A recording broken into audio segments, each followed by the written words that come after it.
자, 오늘부터 믿음으로 말미암는 의에 대해서 한번 해보려고 합니다. 그런데 우리가 이제 믿음으로 말미암는 의에 대해서 이야기하기 전에 우리 이런 거 있잖아요. 마태복음 13장 44절에 한번 볼까요? 마태복음 13장 44절 내가 한번 읽어볼게요. 천국에 대해서 이제 이야기를 하고 있어요. 천국에 대해서 이야기를 하고 있는데, 천국은 마치 밭에 감추인 보화와 같으니 사람이 이를 발견한 후 숨겨두고 기뻐하여 돌아가서 자기의 소유를 다 팔아 그 밭을 샀느니라. 이렇게 나와요. 그러면 이제 천국에 대해서 이야기를 하고 있는데, 우리가 그동안에 천국을 이제 발견을 해. 근데 여기에서 뭐가 나오냐면 다 팔래. 근데 다 파는 거에 대해서 조금 마음의 부담이 좀 있잖아요. 근데 거기에 그 앞절에 또 뭐가 있냐면 기뻐하여 다 팔으래. 그러면 다 파는 게 먼저가 아니고 기뻐하는 게 먼저라 이거지. 그럼 기뻐할 수 있는 게 나는 기뻐요 이렇게 얘기한다고 기뻐하지가 않는다는 거지. 그럼 기뻐하는 근거를 하나님께서 우리한테 주신 거야. 그래서 그 기뻐해야지만 천국을 발견할 수 있고, 그러면 천국에 들어갈 수 있는 조건이 뭐냐면 믿음으로 말미암는 의라 이거야. 그래서 우리가 기뻐하는 걸 먼저 찾아내야 돼. 그렇지 않는 사람은 믿음으로 말미암는 의가 아무리 이론적으로 정립됐다고 해도 천국에 갈 수가 없어. 왜 없냐면 믿음으로 말미암는 의는 기뻐한 사람만이 이룰 수 있는 믿음이기 때문에 그래. 자, 그러면 우리가 한번 왜 기뻐할 수 있는지 그거에 대해서 한번 보자고요. 자, 마태복음 13장 44절 밭에 감추인 보화에 대해서 한 절씩 한번 우리가 알아봤으면 좋겠습니다. 첫 번째 그 밭하고 그다음에 보화인데, 밭은 성경을 의미하고 보화는 복음을 의미를 해요. 그러면 우리가 성경을 읽다가 복음을 발견한다는 의미야 지금. 성경을 읽다가 복음을 발견한다는 거. 그럼 이 복음이 뭐냐? 이게 바로 믿음으로 말미암는 의라는 거야. 복음이라는 게. 그러면 신물교훈 104장에 보면 이 비유에서 보화가 감추어져 있는 밭은 성경을 표상하고 보화는 복음을 의미한다. 이렇게 나와요. 또 한번 볼게. 그럼 어떤 복음이냐?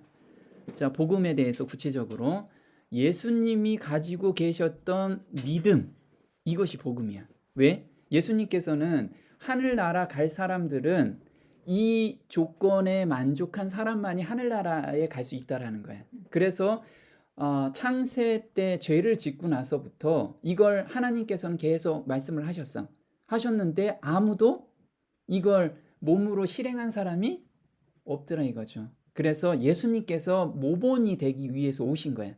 그래서 믿음으로 말미암는 의는 이렇게 사는 거야. 그리고 예수님께서 나를 따라오는 사람은 믿음으로 말미암는 의 그 수준까지 다 올라와서 하나님 백성으로 갈 수 있어.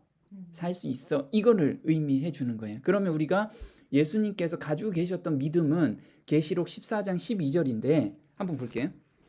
계시록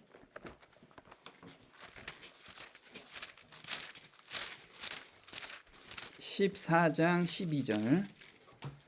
자, 계시록 14장 12절은 마지막 성도들을, 그러니까 남은 백성이 가지고 있어야 될 믿음에 대해서 이야기를 하고 있어요. 그러면 12절 내가 읽어볼게. 성도들의 인내가 여기 있나니 저희는 하나님의 계명과 예수 믿음을 지키는 자니라. 이렇게 나와요. 여기서 하나님의 계명과 예수 믿음을 지킨다라고 하는데, 실질적으로는 예수 믿음을 지키는 자는 하나님의 계명도 지킨다는 거야. 이게 따로 이것도 지키고 저것도 지키고 이게 아니라는 거야. 그러니까 예수 믿음을 가지고 있는 자만이 하나님의 계명을 지킬 수 있다라는 거. 이 의미를 잘 알아야 돼. 그러면 계시록 14장 12절에 예수 믿음이라는 것을 우리가 구체적으로 알면 믿음으로 말미암는 의가 무엇인지 알 수가 있잖아. 그래서 이거에 대해서 구체적으로 우리가 공부를 할 거고, 그 다음에 앞으로는 이 공부를 좀 하려고 해. 뭐냐면 예수님하고 우리가 모본이시니까 똑같이 따라가는 삶을 살아야지만 믿음으로 말미암는 의가 완성이 되는 거야.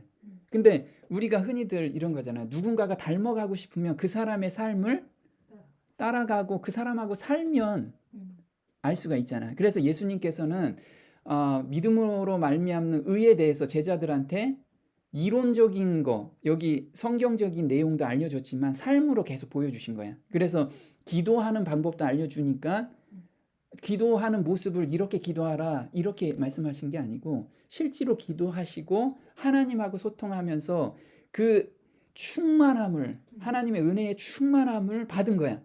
그리고 제자들한테 오니까 제자들이 예수님 저희도 기도하는 법 좀 알려주세요 이런 거야. 그냥 이론적으로 기도 이렇게 해라 이렇게 하라 그런 게 아니고 삶으로 계속 보여주신 거야. 그럼 그 삶으로 보여주신 게 뭐냐면 바로 예수님의 생애라는 책이 있어. 그래서 우리가 그걸 공부를 해야 돼. 그래서 믿음으로 말미암는 의는 단순하게 이론적으로 몇 가지 이렇게 정립하는 거 물론 그것도 가능하지만 예수님의 삶 자체를 우리가 공부해야지만 우리 삶에 그게 적용이 돼. 그래서 이제 앞으로 예수님의 생애 그거를 같이 좀 공부했으면 좋겠어요. 그러면 성경 전체적인 눈이 딱 띄게 될 거예요. 단순히 믿음으로 말미암는 의가 이렇게 사는구나 이게 아니고 이런 때는 예수님께서 이렇게 하셨지 요런 때는 예수님도 또 이렇게 하셨고 이걸 우리의 기준이 예수님이 모든 그러니까 예수님이 그 히브리서 2장에 보면 4장에 보면 우리의 체휼하셨다고요. 우리 모든 것을 체휼하셨다. 체휼하셨다는 건 뭐냐면 우리가 경험하는 모든 것을 경험하셨다는 거예요. 고민하는 거, 그 다음에 우리가 가지고 있는 어떤 힘든 거, 이거를 다 경험하시면서 이 사복음서에 예수님께서 다 써놓으시고 거기에 우리가 이해 못하는 것은 다 예수님의 생애라는 책에서 요거를 보충 설명을 해준 거야. 그럼 우리가 그 책만 잘 읽으면 어떨까? 예수님의 성품과 산과 그거를 다 할 수 있는 거야. 그래서 가장 중요한 거, 그러니까 천국에 들어가려면 이 믿음으로 말미암는 의를 알아야 되는데 많은 사람들이 믿음으로 말미암는 의는 이론적으로 이렇게 정립을 하고 요렇게만 하면 되겠구나 이렇게 생각한다고. 그게 아니고 삶이야. 그냥 삶. 예수님과 똑같은 삶을 사는 것이 믿음으로 말미암는 의라는 거지. 자, 볼게요. 또. 자, 그리스도께서 가르치신 의는 하나님께서 계시하신 뜻에 마음과 생애를 일치시키는 것이다. 이게 믿음으로 말미암는 의야. 죄된 사람은 하나님을 믿고 하나님과 산 연락을 유지할 때에만 의로워질 수 있다. 그래서 믿음으로 말미암는 의는 모든 삶이 마음과 생애가 누구하고 일치? 하나님하고 일치. 근데 하나님은 우리하고 멀리 떨어져 계셨기 때문에 우리가 눈에 안 보이시니까 그 뜻을 맞추기가 너무 어려웠던 거야. 그래서 예수님이 우리 눈에 보여주신 거야. 네 고민 이럴 때 난 이렇게 고민하고 하나님께 이렇게 의탁을 했다. 너도 그렇게 해라. 이걸 하신 거야. 또 한번 볼게. 그럼 기뻐할 수 있는 이유가 있잖아. 이걸 발견했어. 그럼 기뻐할 수 있는 이유가 있어. 자, 여기 보면 다 파는 거에 대해서 이야기네. 다 파는 거. 그러면 무엇을 팔 거냐? 이게 나오잖아. 무엇을 팔 거냐? 무엇을 팔 거냐? 자, 무엇을 파는지 한번 보자고요. 고린도 전서 4장 7절 한번 볼게요. 고린도 전서 4장 7절. 자, 고린도 전서 4장 7절. 자, 이현이가 한번 읽어볼까? 누가 너를 구별하였느뇨? 내게 있는 것 중에 받지 아니한 것이 무엇이뇨? 네가 받았은즉 어찌하여 받지 아니한 것 같이 자랑하느뇨? 오케이. 오멘. 여기 보면 고린도전서 4장 7절에 보면 누가 너를 구별하였느뇨? 내게 있는 것 중에 받지 아니한 것이 무엇이뇨? 자, 받지 않은 게 우리가 지금 삶에서 받지 않은 게 뭐가 있냐? 한번 생각해 보라는 거야. 하나님께서 주시지 않은 것이 무엇인지 한번 생각해 보라는 거예요. 근데 지금 우리가 다 파는 건데 나한테 받은 거는 뭐가 있어? 내 거라고 주장할 수 있는 거. 이걸 찾아보라는 거예요. 한번 로마서 8장 볼까요? 로마서 8장 32절 내가 읽어볼게. 제가 읽어보겠습니다. 로마서 8장 32절. 자기 아들을 아끼지 아니하시고 우리 모든 사람을 위하여 내어 주시니가 어찌 그 아들과 함께 모든 것을 우리에게 은사로 주지 아니하시겠느뇨. 이렇게 나와. 그러면 아들까지 우리한테 주셨어. 아들을 주셨는데 하나님께서 가장 아끼는 아들을 주셨잖아. 누구를 위해서? 우리를 위해서. 그러면 그 가장 아끼는 아들도 주셨는데 우리한테 안 준 게 뭐냐? 하나님께서 그렇게 물어본 거야. 그러니까 안 준 게 너희들 한번 따져봐라. 안 준 게 무엇인지. 그래서 이렇게, 자, 하나님께서 주시지 않은 유일한 것이 무엇인가? 요걸 한번 생각해 보자고요. 그게 바로 죄다. 우리가 가지고 있는 모든 것은 하나님께서 주셨는데 유일하게 하나님께서는 죄는 주시지 않았어. 죄는. 그래서 하지만 우리는 죄도 드릴 수가 없다. 왜? 죄가 자신이고 자신이 죄이기 때문에 그렇다. 그래서 예레미야서 13장 한번 볼게요. 예레미야서 13장. 예레미야서 13장 23절에 보면 내가 읽어볼게요.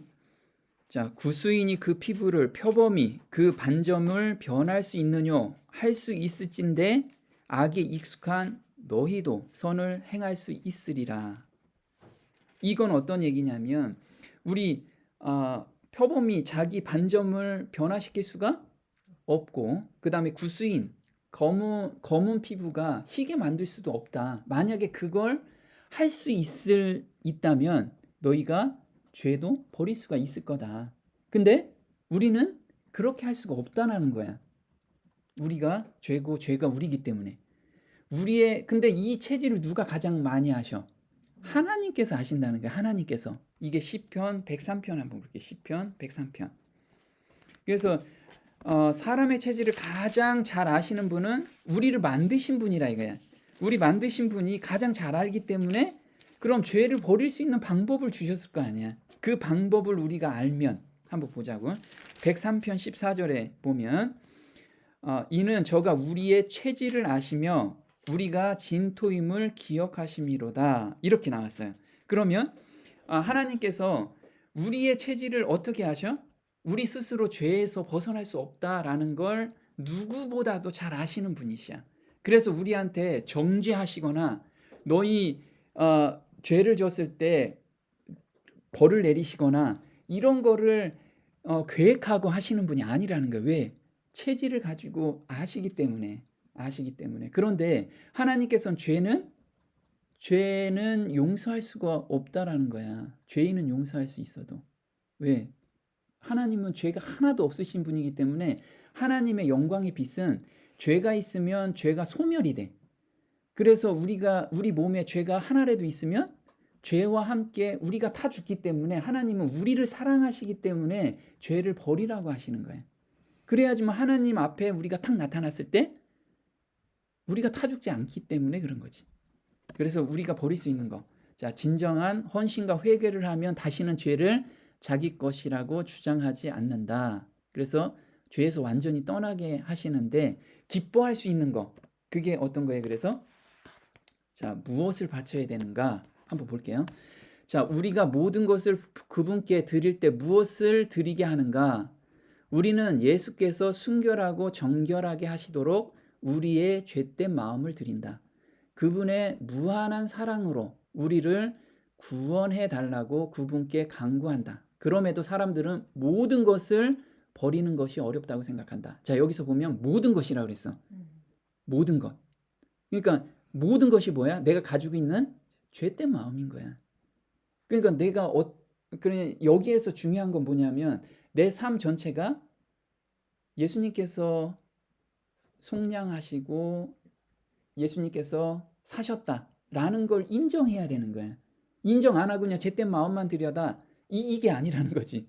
그럼 나의 모든 것은 하나님 것입니다 라고 하는데 하나님 것이 아닌 것, 그게 죄된 마음입니다. 그래서 죄된 마음을 드리는데 하나님께서는 우리가 간직해서 유익이 되는 것은 아무것도 버리라고 강요하지 않으신다. 우리에게 무엇이 최선인지 늘 생각하신다. 하나님께서 너무 감사한 게 이런 거라 이거지. 그분은 잘못된 습관과 우리를 고통스럽게 만드는 다른 것들로부터 돌아서도록 요구하신다. 여기서 보면 자, 죄된 마음은 죄된 생각에 의해서 또 죄된 습성에 의해서 죄된 행동이 계속해서 나온다고. 사탄은 그 죄된 습관을 집요하게 파고드는 것이 사단이야. 그래서 우리가 죄된 습관에서 벗어나는 것이 가장 중요하다는 거예요. 근데 이건 벗어나기가 너무 어렵다는 거예요. 그럼 내가 이거 벗어나야지 절대 벗어날 수가 없다라는 거예요. 그러면 어디에서 나와야 되냐면 하나님의 은혜의 크기를 알면 알수록 죄된 습성에서 서서히 멀어진다는 거예요. 그래서 내가 예전에는 이런 거죠. 죄된 습성이나 죄된 생각이 계속 나타나면 그거 좀 없애주세요. 이런 생각을 굉장히 많이 했거든. 근데 그때마다 마음이 너무 무거운 거야. 근데 하나님께서 나한테 빚을 주신 건 어떤 거냐면 하나님의 은혜를 생각해봐라. 은혜를 생각하니까 자연스럽게 죄된 생각과 죄된 습성에서 떨어지는 거야. 그래서 죄를 떨어지게 하심이야. 떨어지게 하신다는 거예요. 그 좀 이따가 우리가 공부하면서 그게 왜 떨어지게 하심인지. 그럼 믿음의 창시자도 예수님이시고 완성자도 예수님이시라고 그랬잖아. 믿음이 내가 생겨서 이걸 떨어뜨려야지 절대 그렇게 떨어뜨릴 수가 없다라는 거예요. 은혜의 크기를 우리가 알면 할수록 죄된 습성과 생각은 서서히 떨어진다는 거예요. 그래서 우리가 이 죄된 습성과 생각을 자꾸 없애려고 거기에 집중하면 집중할수록 사탄이 원하는 거예요. 거기에 계속해서 빠져들어. 떨어질 수도 없고. 왜? 우리는 그렇게 굉장히 연약하기 때문에. 우리는 창세 때 죄를 졌기 때문에 죄를 짓는 습성이 엄청나게 강하잖아. 그렇기 때문에 우리는 그렇게 할 수가 없다는 거예요. 그래서 은혜라는 것을 알면 알수록 그래서 깊이 생각해야 돼. 항상. 자, 하나님께서는 그것들로 인해서 우리가 행복과 하늘을 빼앗긴다는 것을 아신다. 이렇게. 그러니까 우리가 뭐 때문에 뺏기냐면 잘못된 습관 그리고 우리를 고통스럽게 만드는 것들 이런 거예요. 고민이라든가 이런 것 때문에 하늘을 빼앗긴대. 왜? 그걸 내가 해결하려고 거기에 집중하면 안 된다는 거예요. 우리는 은혜 쪽으로 하나님을 항상 봐야 되는 거예요. 보면 레위기 4장 8절 볼게요.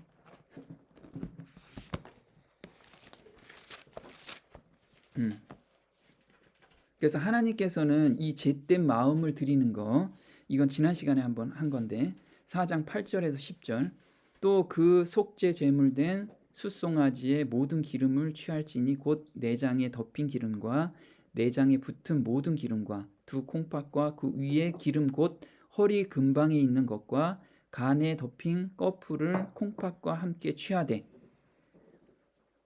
화목제 희생의 소액에서 취함같이 할 것이요 제사장은 그것을 번제단 위에 불사를 것이며. 자, 이렇게 불사르면 하나님께서는 이거를 굉장히 기뻐 받으신다라는 거지. 그러면 내가 한번 지난번에 질문한 게 이런 거라고. 지금 하나님께서는 우리가 먹지 못하는 것을 지금 다 달라고 하시는 거예요. 이 기름이라든가 내장에 낀 기름들, 이 먹지 못하는 거, 이게 우리의 죄된 마음을 하나님께서 기뻐 받으신다는 것을 예표를 해주시는 거예요. 기뻐 받으신다. 그거를 너무 기쁘게 받아주신다는 거예요. 너무 기쁘게. 그리고 이건 언제 드리라? 매일 드려라. 그러니까 하나님께서 매일 기쁘게 너희 마음을 받아줄게.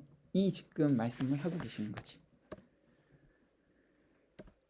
자, 그러면 봐요.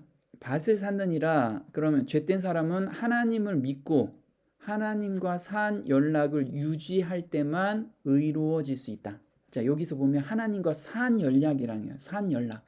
산 연락이라는 건 뭐냐면 사람이 살아갈 때 가장 중요한 게 뭐야? 공기라 이게 공기. 공기는 숨을 쉬잖아. 그럼 우리는 죄된 마음과 죄된 생각이 나오잖아. 그때마다 하나님께 기도를 드리라는 거예요. 이게 하나님과 산 연락을 맺는 거예요. 그러면 죄된 생각과 죄된 마음이 없어지면 뭐가 나와? 하나님의 은혜가 우리한테 충만해서 여기서 이제 기뻐할 수 있는 거예요. 기뻐할 수 있는. 그래서 그 어디냐면 믿음으로 말미암는 의에서 단순하게 우리가 죄 사함을 받고 또 하나님께서 우리를 의롭게 해주셨다라는 것만 믿어서는, 거기까지만 믿어서는 천국에 못 간다는 거예요. 어디까지 가야 되냐면 여기까지 가야 돼. 어디냐면 로마서 볼게요. 자, 로마서 5장 1절 한번 볼게. 로마서 5장 1절. 자, 로마서 5장 1절에 이렇게 나와요. 그러므로 우리가 믿음으로 의롭다 하심을 얻었은즉, 여기까지 나왔어. 우리가 믿음으로 의롭다. 그래서 하나님께서는 예수님을 십자가에 못 박으시면서 예수님께서 보라 세상 죄를 지고 가는 하나님의 어린 양이로다 해가지고 모든 죄를 짊어지고 가셨어. 자, 거기까지만 믿어서는 안 된다는 거야. 그 다음 단계 뭐냐면, 그런즉 우리 주 예수 그리스도로 말미암아 하나님으로 더불어 무엇을 누리자? 화평을 누리자. 여기까지 가야 돼. 화평이라는 건 뭐냐면, 내가 죄 사함을 받았어. 그래서 죄 사함 받았으니까, 여기가 아니고 우리가 죄를 받고 나서, 사함을 받고 나서 사람들은 그 다음에 하나님한테 소통이 돼야 되는데 하나님이 그래도 좀 찝찝해. 가기가 두려워. 이러면 거기까지 가는 것이 믿음으로 말미암는 의라는 거야. 근데 대다수가, 우리가 예전 교회에서도 마찬가지로 어디까지? 번제단에서 십자가에 못 박으시고 거기에서 우리가 죄사함을 받았으니까 하나님 감사합니다. 여기까지 갔거든. 근데 살면서 하나님하고 가까워질 수가 없는 거야, 이게 가까워져야 되는데 가까워질 수가 없는 게 그 죄 때문에 그런 거예요. 그 죄된 마음. 그거를 이제 그러면 그럼 죄된 마음을 회개하고 자복하고 용서까지 가야 되잖아. 용서까지 가야 되는데 용서를 받은 사람 안에서도 무엇이 빠지면 하나님과 화목되는 게 근본적으로 쉽지가 않아. 그것까지 우리가 좀 알아볼 거야. 그것까지. 자, 그러면 한번 또 볼게요. 자, 그러면 믿음으로 말미암는 의에 대해서 보자고요. 자, 믿음으로 말미암는 의는 두 가지로 나눠져요. 뭐냐면 입혀주시는 의를 칭의라고 해. 그리고 나눠주시는 의를 성화라고 해. 이건 이제 용어니까 잘 기억해 두시면 좋습니다. 그래서 진정한 회개의 경험을 가진 자만이 참된 칭의의와 성화를 경험할 수 있다. 그럼 보자고. 칭의, 입혀주시는 의다. 입혀주시는 의라는 거는 번제단의 경험이야.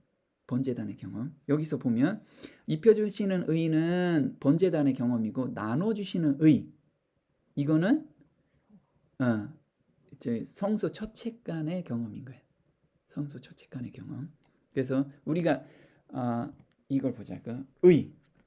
의에 대한 한문은 이렇게 양양자에 나아자. 근데 이걸 내가 한번 인터넷 상에서 본 거야. 보면 여기 나아자가 어떤 거냐면 이거 나아자 삼지창이야. 삼지창으로 양을 찔러서 죽이는 거야. 삼지창.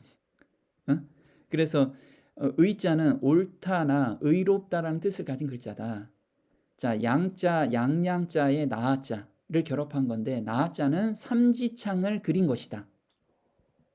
그래서 창 위에 양 머리를 매달아 놓는 모습이 그려져 있다. 이렇게. 그래서 여기 양 대가리고, 근데 여기 삼지창이야. 그래서 양을 찔러서 그 피가 나한테 덮어주었을 때 이게 의로 보신다는 거예요. 의. 근데 의롭다라고 이야기하는 것은 이런 거지. 한번 보면 우리가 흔히들 이런 모습 많이 보잖아. 자, 예수님이 옷을 입혀주셔. 이게 입혀주시는 의인데, 근데 내 죄를 이렇게 덮어준다 라는 게 아니고 이거라 이거야. 자, 죄된 옷은 벗어버리고 새 옷으로 갈아입히는 거야. 나의 죄된 모습에서 해주는 게 아니고 이거라는 거지. 요게 아니고 요거라는 거야. 이게 되게 중요해. 그래서 우리는 죄된 그럼 예수님께서 입혀주시는 의는 예수님하고 똑같은 삶을 살게 해주는 마음을 바꿔주는 것이 기존 마음을 가지고 있어서 더러운 옷 위에 내가 옷을 예수님께서 너 의롭다 하고 입혀주지는 않는다는 거지. 그러면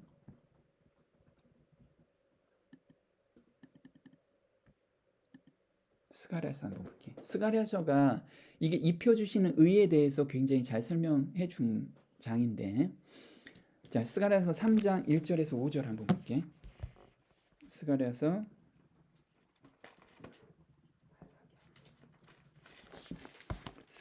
3장 1절에서 5절 한번 읽어볼게요. 자, 대제사장 여호수아는 여호와의 사자 앞에 섰고 사단은 그의 우편에 서서 그를 대적하는 것을 여호와께서 내게 보이시니라. 여호와께서 사단에게 이르시되 사단아 여호와가 너를 책망하노라. 예루살렘을 택한 여호와가 너를 책망하노라.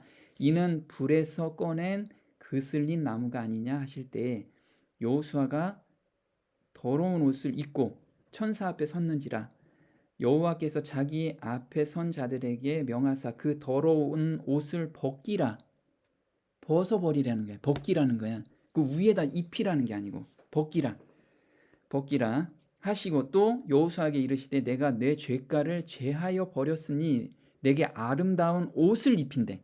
이게 믿음으로 말미암는 의를 입혀주신다는 거지. 입히라 하시기로 내가 말하되 정한관을 그 머리에 씌우소서 하매 곧 정한관을 그 머리에 씌우며 옷을 입히고 여호와의 사자는 곁에 섰더라. 자 여기서 보면 더러운 그 2절에 불에서 꺼낸 그슬린 나무가 아니냐 이렇게 나오잖아. 요거는 죄 가운데서 죄를 이기는 모습들.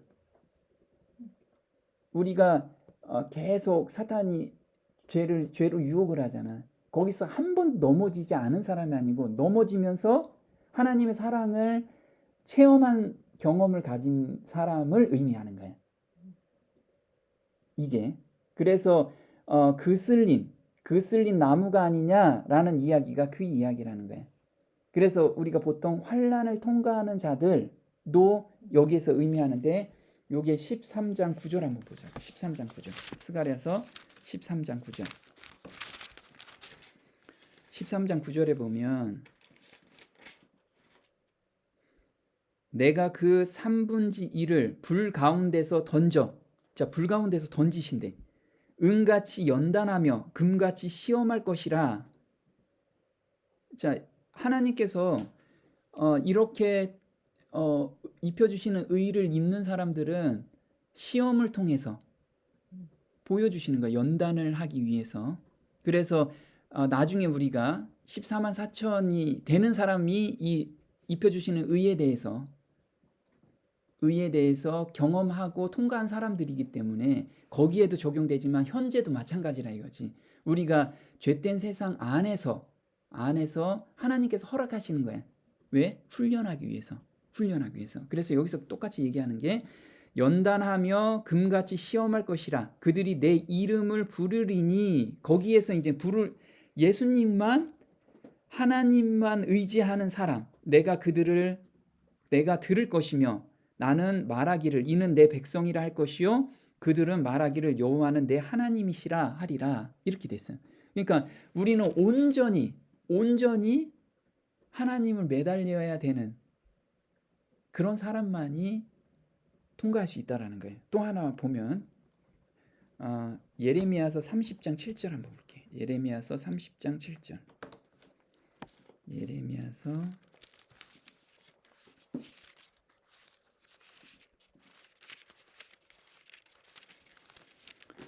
예레미야서 30장 7절 보면 슬프다 그날이여 비할 데 없이 크니 이는 야곱의 환난의 때가 됨이로다마는 그가 이에서 구하여 냄을 얻으리로다.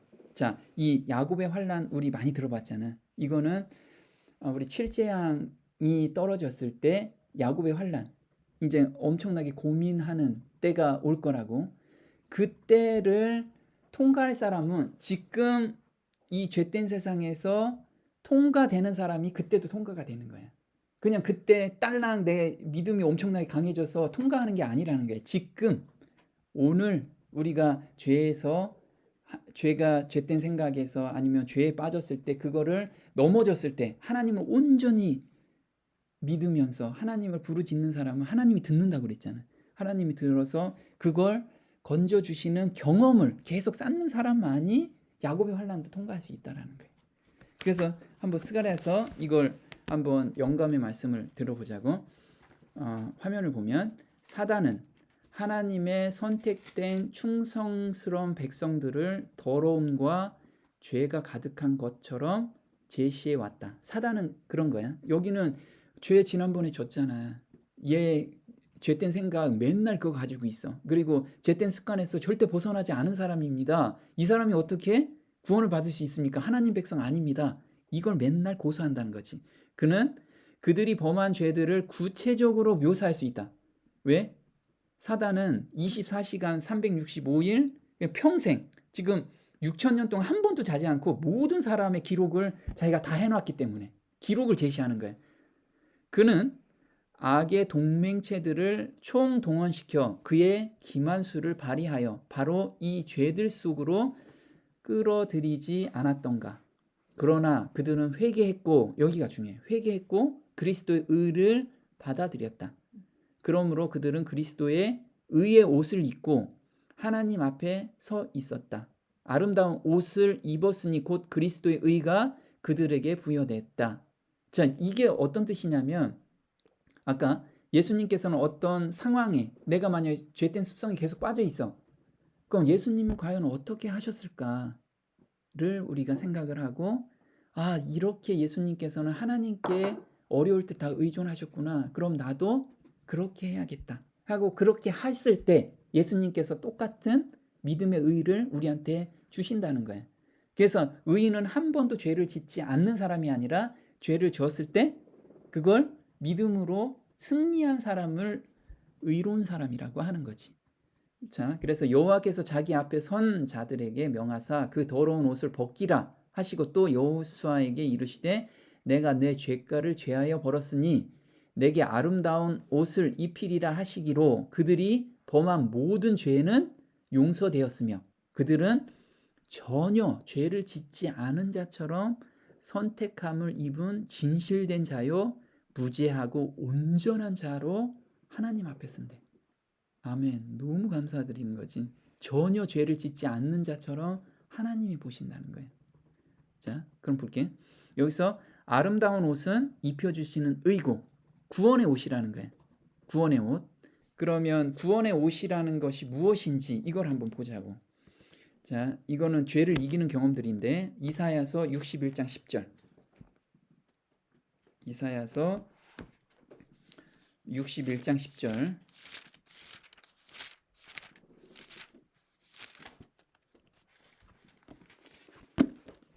자, 내가 여호와로 인하여 크게 기뻐하며 내 영혼이 나의 하나님으로 인하여 즐거워하리니 이는 그가 구원의 옷으로 내게 입히시며 의의 겉옷으로 내게 더하심이 신랑이 사모를 쓰며 신부가 자기 보물로 단장함 같게 하셨음이라.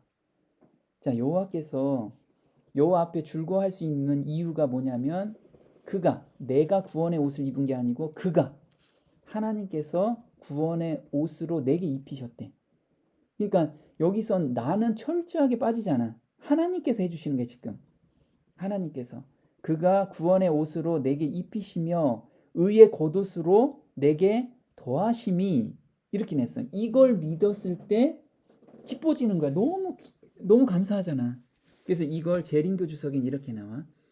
자, 구원의 옷이라는 건 무엇이냐면 이 옷은 그의 백성들이 현세에서도 입어야 할 그리스도의 완전한 성품을 상징한다. 자, 앞으로 우리가 그 칠제양 때 아니면은 그 앞으로 일어날 일들 거기에서 우리가 어떤 믿음이 생기는 게 아니고 지금 현세에서 입어야 할 그리스도의 완전한 성품이래. 완전한 성품. 이거 완전한 성품 어떻게 할까요? 그러면 그거를 믿음으로 말미암는 의에 대해서 공부를 계속 해가면 이 성품이 완전해질 수 있구나. 우리가 이걸 배우게 될 거예요. 그 옷은 우리의 더러운 옷과 현저한 대조를 이룬다. 자, 한번 실물교훈 319페이지를 읽어볼게요. 우리가 그리스도의 의의 두루마기를 입어야 할 때는 오직 이 세상에 사는 동안 뿐이다. 이 세상에 사는 동안 그리스도께서 당신의 계명을 지키는 자들을 위하여 준비하신 하늘집에 들어가기 위하여 성품을 형성할 수 있는 기회는 오직 이 세상에 사는 동안뿐이다. 우리를 위한 은혜의 시기는 빨리 끝나려고 한다. 끝은 가깝다. 우리에게 다음과 같은 경고가 주어졌다. 너희는 스스로 조심하라. 그렇지 않으면 방탕함과, 잘 보면 스스로 조심하래. 우리가 할 게 하나도 없습니다가 아니고 우리는 선택은 할 수 있잖아. 내가 하나님 앞에 하나님이 우리 아버지십니다 라고 우리가 그런 마음을 가질 수는 있잖아. 자, 너희는 스스로 조심하라. 그렇지 않으면 방탕함과 술 취함과 생활의 염려로 마음이 둔하여지고 뜻밖의 그날이 덕과 같이 너희에게 임하리라. 이렇게 나와요. 자, 또 한번 볼게. 누가복음 15장 22절 한번 보자고. 누가복음 12장 22절. 자, 누가복음 12장 22절은 내가 읽어볼게. 12장 22절. 15장 22절. 15장 22절. 아들이 가로되 아버지여 내가 하늘과 아버지께 죄를 얻었사오니 지금부터는 아버지의 아들이라 일컬음을 감당치 못하겠나이다. 자, 22절에 아버지는 종들에게 이르되 제일 좋은 옷을 내어다가 입히고 손에 가락지를 끼우고 발에 신을 신기라. 이렇게 나와요. 그럼 22절은 탕자가 돌아왔을 때 아버지가 한 행동이신 거예요. 그럼 요거를 파악하면 우리가 죄를 지었을 때 하나님께 돌아가며 하나님이 우리를 이렇게 대해 주신다는 거예요. 그러니까 우리가 죄를 지우고 죄된 생각이 있을 때 바로바로 회개를 하면 하나님께서 이렇게 우리를 대해 주시는데 어떻게 대해 주시는데 한번 보자고. 자, 여기 보면 제일 좋은 옷이라고 있어. 제일 좋은 옷은 아버지의 집에서 가장 좋은 옷을 입혔다고 하는 것은 아들의 죄를 탕감해 주는 것일 뿐만 아니라 아들로서의 모든 권리가 여전히 유효한 것임을 공표하는 행위라는 거예요. 그래서 아까 로마서 5장 1절. 자, 로마서 5장 1절. 이따가 나중에 공부를 할 거예요. 로마서 5장 1절에서 죄를 탕감해 주는 거기까지만 우리가 생각하면 안 된다는 게 어디까지? 내가 아들이다. 아들이다라고 믿을 때 화평이 생기는 거예요. 하나님께서는 내가 이렇게 죄인이어도 내가 회개하고 하나님께 돌아서면 죄를 자백하고 돌아서면 아들로서 인정해 주시는구나. 그래서 아버지의 품으로 우리가 가는 거예요. 그게 화평이라는 거지. 거기까지 가야 되는 거예요. 무서운 하나님이 아니고 거기까지. 또 한번 볼게. 가락지를 끼우고, 자, 가락지라는 거는 자신의 권위를 나타내는 인장 반지와 같은 것으로서 이를 아들에게 주었다고 하는 것은 곧 자신의 권한을 아들에게 위임한 것이라는 거예요. 자기 아들에게. 그러니까 하늘의 모든 권한을 우리한테 준다는 거예요. 그러니까 하나님한테 얼마나 감사해. 이 죄인을 우리한테 내가 드릴 게 하나도 없는데 죄된 마음만 드려도 그럼 우리가 기뻐해서 우리 모든 걸 드릴 수 있잖아. 우리 기뻐해서 모든 뭐를? 죄된 마음을 드릴 수 있는 거야. 그러니까 얼마나 기뻐. 내가 다 팔라는 게 죄를 팔라는 거야. 죄를. 또 한번 볼게. 신을 신기라는 것은 먼 나라에 가서 다른 사람의 머슴의 신세였던 이때 종은 맨발로 다녔대. 이때. 그가 아버지께로 돌아와서는 다시 자유로서 살게 되었는데 이러한 모습은 사람이 하나님을 떠나서는 반드시 죄의 종노릇을 하게 됐는데 하나님 안에서는 완전한 자유자가 되었음을 의미하는 거예요. 그래서 우리가 죄에 얽매였다가 하나님께 자복하고 회개하면 그 죄에서 자유함을 주신다는 거예요. 이제 그 죄책감이라든가 그 죄에 얽매이는 그런 힘든 마음에서 하나님이 자유함을 주신다는 거예요. 어떻게? 죄를 한 번도 지지 않는 자처럼 하나님 내가 너를 보고 있다. 이 믿음을 계속해서 주신다는 거예요. 이 믿음을. 그래서 우리는 그런 앞으로 이제 우리 믿음으로 말미암는 의에 대해서 좀 더 구체적으로 지금 이게 개괄적인 이야기를 했기 때문에 좀 더 구체적으로 들어가 보았으면 좋겠습니다. 요거는 다음 주에 또 시작할게요.